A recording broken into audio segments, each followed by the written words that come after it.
de Penja ou sur le poisson, sur la viande. Les femmes qui nous regardent ce matin ne démentiront pas. Attention, les viandes blanches surtout, et parce que son goût est plus présent à ce niveau-là, donc il peut vite prendre le dessus sur certains plats. Et donc, un tour ou deux au moulin aussi pour pouvoir écraser son poivre blanc peut suffire pour une assiette. Le poivre noir, lui, ouais, il est juste à côté. Il peut accompagner les viandes rouges et les légumes. Dans tous les cas, bonne dégustation pour ce que vous aurez choisi.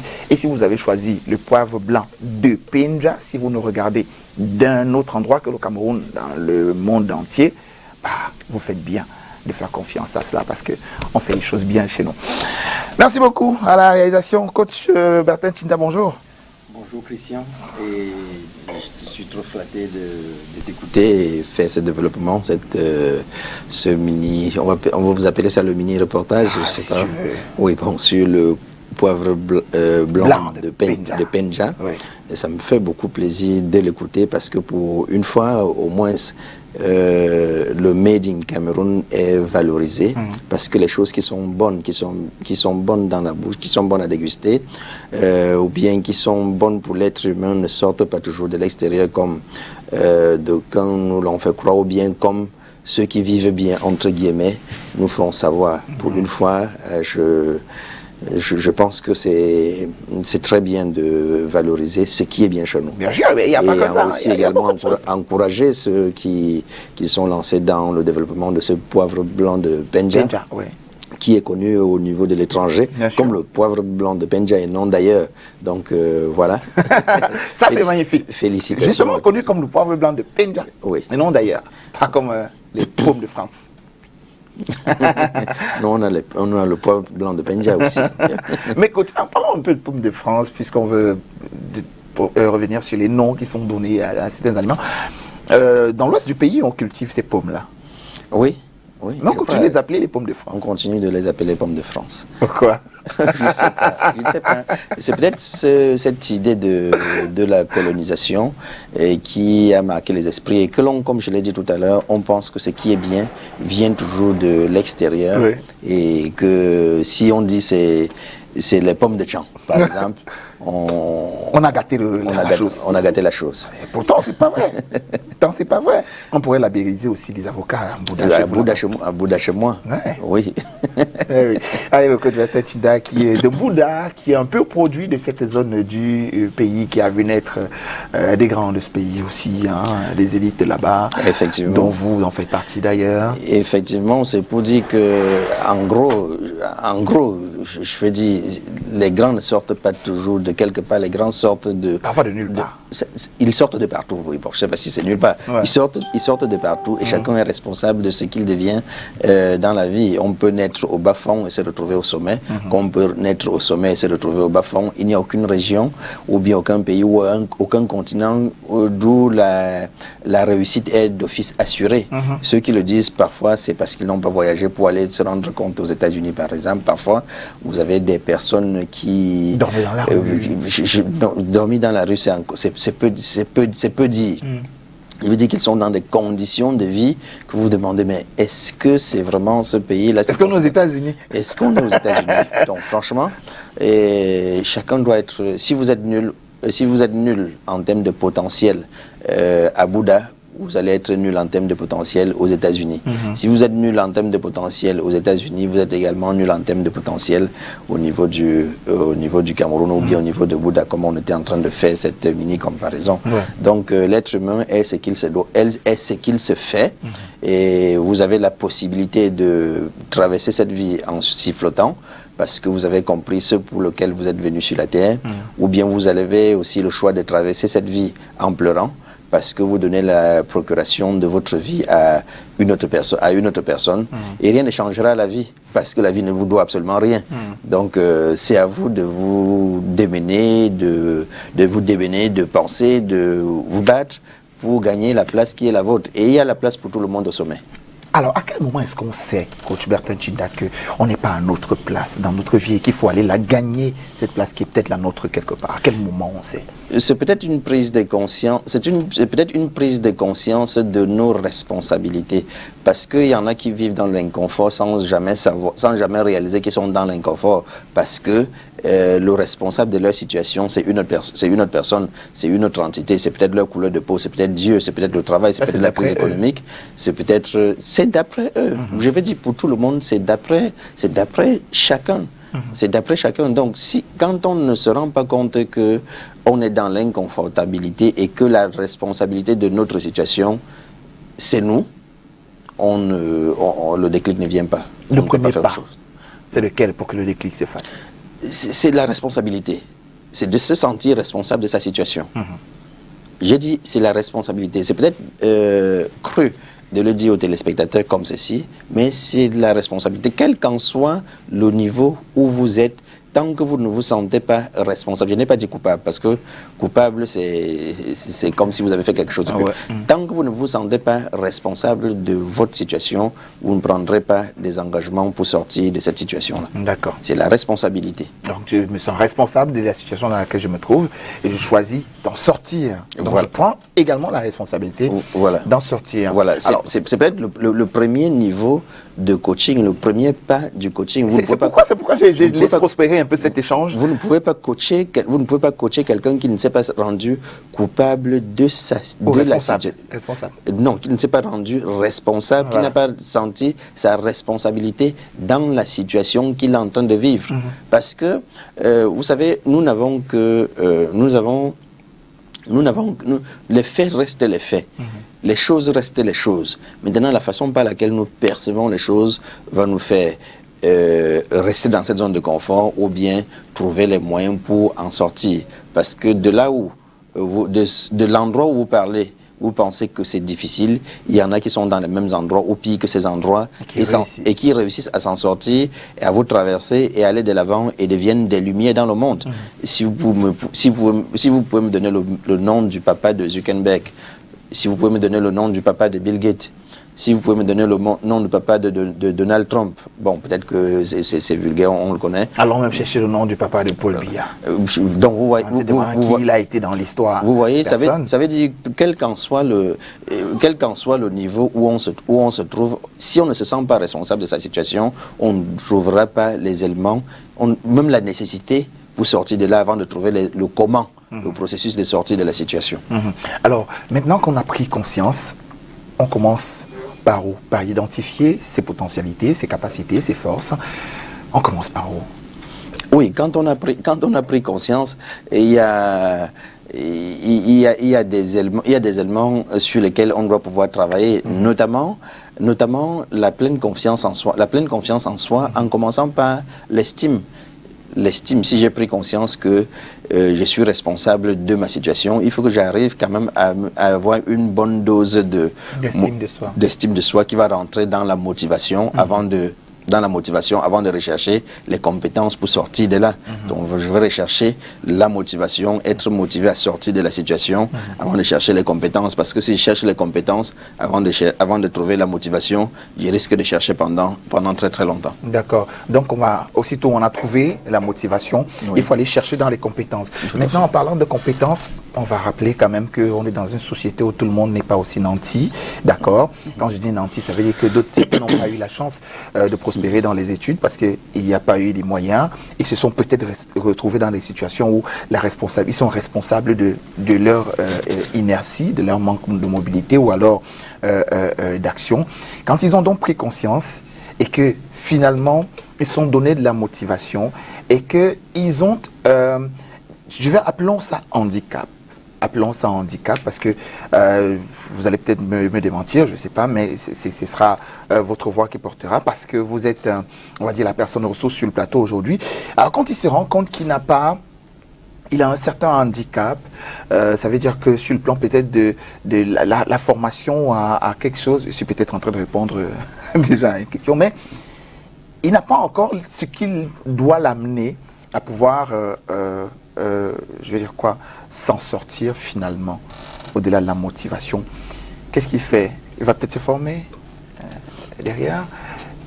Il doit d'abord faire l'état des lieux de ce qu'il est. Il n'est peut-être pas diplômé et tout. Est-ce qu'il peut s'aventurer n'importe comment dans la société pour chercher son devenir? Oui, ce que je veux dire, Christian, c'est à nos téléspectateurs, pardon, et à notre très cher téléspectateur, c'est que vous n'avez pas besoin spécialement ou spécifiquement de quelque chose en particulier pour réussir. Parce que vous risquez de passer toute votre vie à chercher, comme ceux qui vont passer toute leur vie à chercher un diplôme pour réussir. Le diplôme n'est pas le signe de réussite. Ou bien une formation, vous pouvez passer votre temps dans une formation X, alors que votre projet de vie ou bien votre mission de vie vous appelle plutôt autrement. Ce que je voudrais dire là-dessus, c'est que l'être humain devrait savoir structurer sa pensée et de pouvoir la protéger. Devrait savoir structurer sa pensée et de pouvoir la protéger. Parce que la qualité de votre pensée va vous amener à avoir une certaine habitude de faire. Et cette habitude de faire va vous forger une certaine croyance. Et cette croyance, une forte croyance, va vous donner d'être convaincu de la pensée première, c'est-à-dire la pensée selon laquelle vous êtes capable de réussir quelque chose dans la vie. Et vous vous souvenez quand même que j'ai dit que la première chose, c'est la motivation. C'est-à-dire que je suis capable de pouvoir sortir de ma situation. Le responsable de cette situation, c'est moi. Et quand vous avez forgé cette croyance forte, qui est-ce que vous rencontrez sur le chemin? Vous rencontrez également des personnes qui ont forgé la croyance forte et qui vont également sur le même chemin que vous. Oui. Donc, cette croyance forte va vous donner d'être convaincu. Et si vous êtes convaincu, ça vous donne la foi.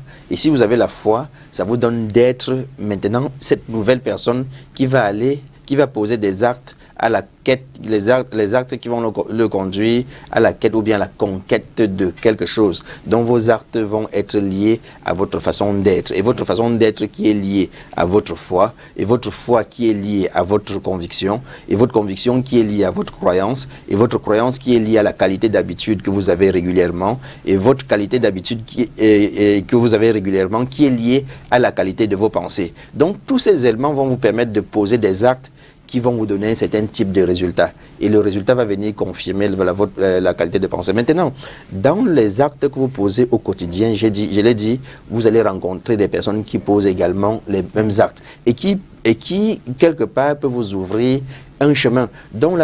Qui peut vous ouvrir un chemin. On a tellement d'enfants qui sont intelligents, ou bien des personnes qui sont intelligentes, ou bien des personnes qui sont vraiment bien disposées, qui n'ont jamais sorti quelconque 5 francs de leur poche. Je le dis parce que tout à l'heure, tu étais en train de parler de la qualité, je veux dire de la capacité d'avoir de l'argent pour aller à une formation. On a des personnes intelligentes, des personnes qui ont posé des très grands actes sans avoir un seul rond dans leur poche et qui se sont vus soutenir par des organismes, qui se sont vus soutenir par des personnes dont en réalité, ce n'est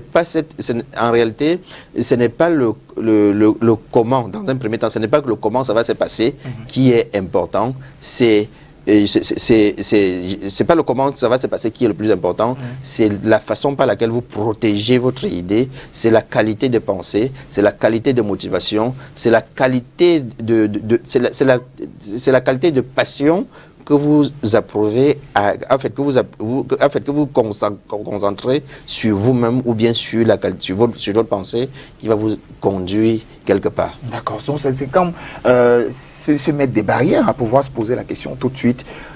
Comment est-ce que je vais y arriver? C'est une vraie barrière parce que moi, le premier, je vous dirais que je commencerai par me poser la question par comment y arriver. Vous ne trouverez pas, vous ne trouverez certainement. C'est une erreur qu'il faudrait éviter, coach. Oui, on ne dit pas que le comment est moins important. On ne dit pas que le comment est moins important. D'ailleurs, la PNL vient travailler sur le comment, c'est-à-dire sur le processus. La PNL, qui est la programmation neurolinguistique, vient travailler sur le processus, mais sur le processus de développement ou bien de modélisation du succès. Mais avant toute chose, la motivation est très importante. Pour que vous ayez un fort degré d'autonomie, il faut que vous ayez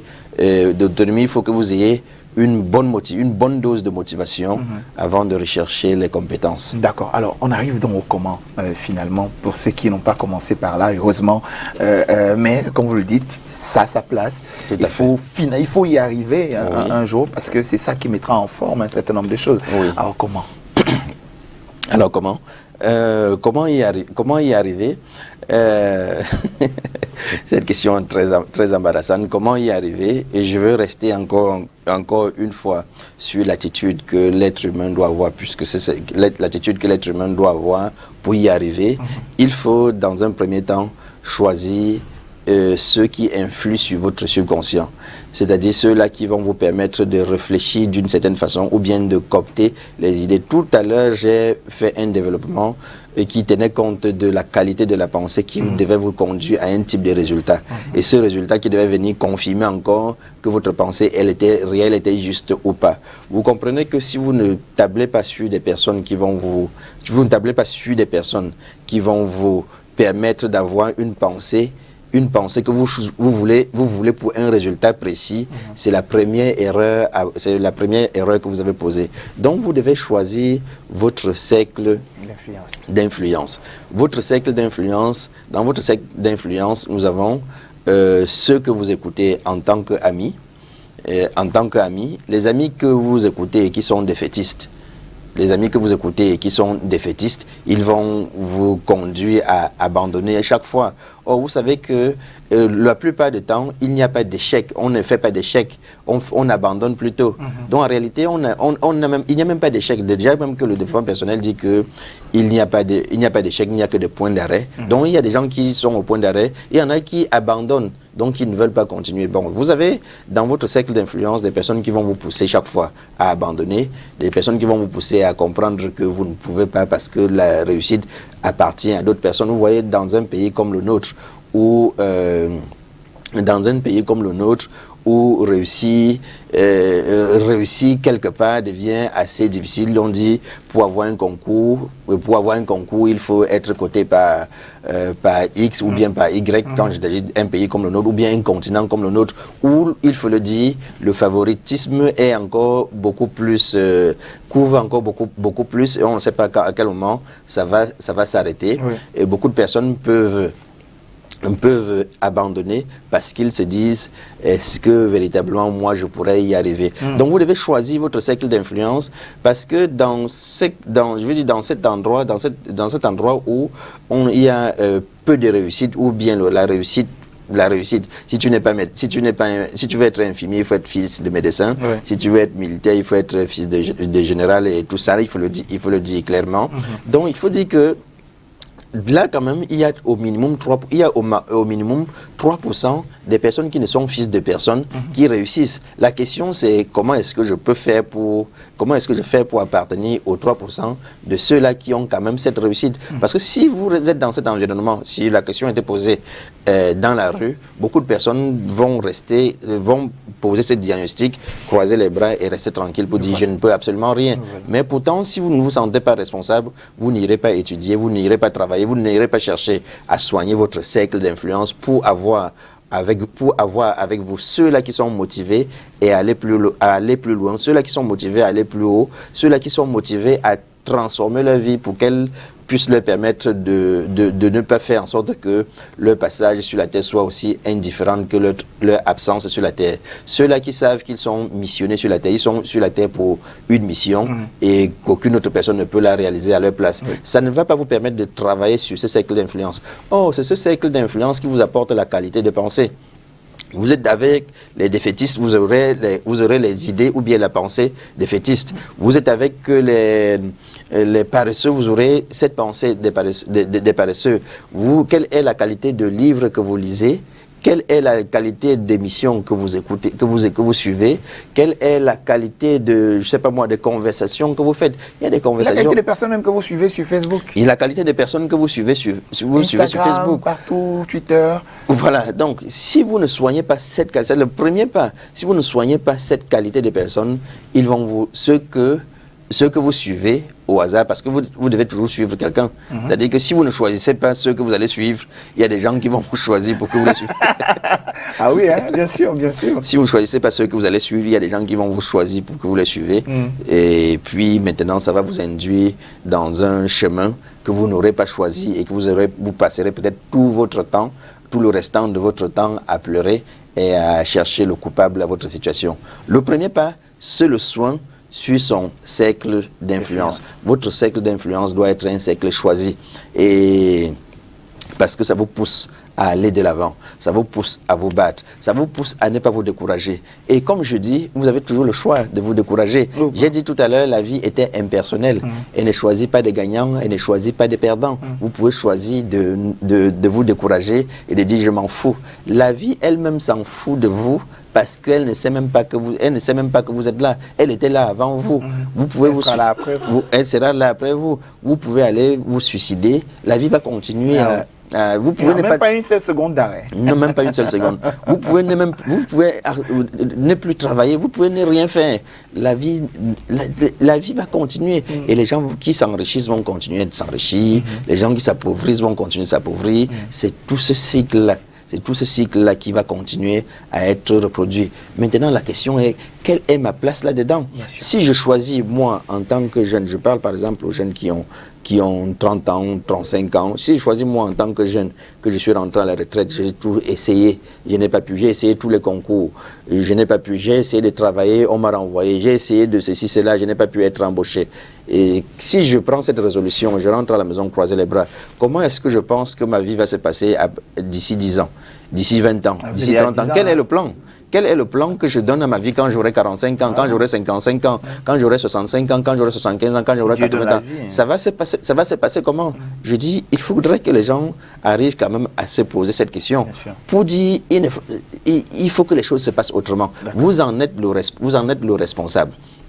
Ceux qui pensent que c'est parce que les parents ont beaucoup d'argent et ils ont construit les immeubles. On a vu pour d'autres parents qui avaient beaucoup d'argent, qui avaient beaucoup d'immeubles, ils sont partis et ça n'a même pas fait 1 an ou 2 ans. Et ça n'a même pas fait 2 semaines, on a commencé à discuter et on a mis l'administration provisoire pour gérer. Voilà. Et même le peu que vous aviez quand il était vivant, vous n'avez plus. Voilà. Donc, la vie est impersonnelle. Il faut que le déclic soit. Parce que, comme tu l'as dit à l'entame, que nous étions en train de travailler sur pourquoi est-ce que certaines personnes réussissent, là où d'autres n'ont que des résultats médiocres. Ce sont ces personnes-là qui prennent la responsabilité, qui se sentent responsables de leur vie, responsables de leur situation.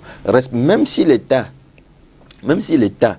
la société qui nous a accueillis a une part de responsabilité dans ce que nous sommes. Et il est important de comprendre que la réelle responsabilité, c'est la nôtre. Il faut que je choisisse mon cercle d'influence et par la suite maintenant, que je sois enseignable. Le second point, c'est d'être enseignable. Si je ne suis pas enseignable, on parlait de formation, tu parlais de formation tout à l'heure. Si je ne suis pas enseignable, je ne peux pas apprendre de nouvelles choses. Vous avez des personnes qui sont là, qui ont fini avec la licence, qui ont fini avec le doctorat, qui pensent que, et c'était en biochimie, qui pensent qu'ils connaissent, bon, je n'ai rien contre la biochimie, donc qui pensent qu'ils connaissent maintenant tout. Dès qu'on t'appelle docteur, c'est docteur en tout. Dès qu'on t'appelle professeur, c'est professeur en tout. Donc, si je ne suis pas enseignable, je ne peux pas faire des apprentissages, nouvelles découvertes, nouveaux apprentissages pour me permettre de sortir de ma situation. Il faut que je reste enseignable et il faut que j'ai, à côté d'être enseignant, il faut que j'ai la volonté d'accepter le changement. Que ce que j'avais appris n'était que dans ce couloir. Vous avez, comme je dis dans les télévisions camerounaises, les docteurs font tout, ou bien les professeurs font tout, ou comprennent tout. Donc, il faut que j'ai la volonté d'accepter le changement. Cela va faire en sorte que mon cercle d'influence bien choisi et mon indice d'enseignabilité, c'est-à-dire ma capacité d'accepter le changement et ma capacité d'être enseigné, en fait d'apprendre de nouvelles choses, va faire en sorte que je combine un certain nombre de choses pour être différent de celui que j'étais hier. Et parallèlement, avoir réussi. Finalement. Effectivement. Merci beaucoup, coach Bertin Tchinda. On a donc compris pourquoi d'autres ont plutôt réussi, là où d'autres échouent. Si vous mettez cet ensemble de choses, c'est clair que vous serez parmi ceux-là qui ont réussi. Coach, on se dit à vendredi, pas encore. Pas encore vendredi. Il est toujours dans sa formation qui va durer toute l'année jusqu'en février prochain. Et donc, le numéro du coach Bertin Tchinda est au bas du petit écran à l'instant. Vous pouvez l'appeler ou le joindre par WhatsApp simplement et discuter comme on a discuté avec lui à l'instant. Merci, coach. Merci, bonne Christian. Journée, bonne journée. On se retrouve demain. Il sera à 7h sur cette même antenne. Je vais ressembler à quoi avec ça? Bon, on va garder ça pour sortir.